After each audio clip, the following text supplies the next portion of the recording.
दोस्तों, कभी कभी सन्नाटा बहुत कुछ कह देता है और आजकल देश उसी सन्नाटे को सुन रहा है। अमेरिका और इजराइल के हमले जिस तरह से हमारे क्षेत्र के करीब करीब हिंद महासागर तक पहुंचने की खबरों में चर्चा बन रहे हैं, वो किसी भी जिम्मेदार नागरिक के लिए चिंता की बात है।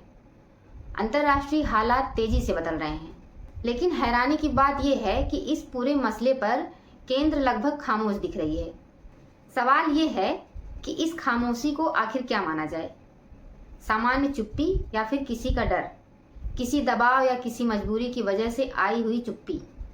आखिर ऐसी क्या वजह है कि सरकार खुलकर देश के सामने अपनी नीति और अपनी स्थिति साफ नहीं कर पा रही है।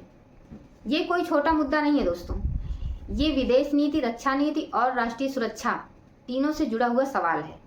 ऐसे में सरकार, विदेश मंत्रालय और रक्षा मंत्रालय की संयुक्त जिम्मेदारी बनती है कि देश को भरोसे में लिया जाए और साफ बताया जाए कि भारत का रुख क्या है और हमारी सीमाओं की सुरक्षा को लेकर क्या तैयारी है।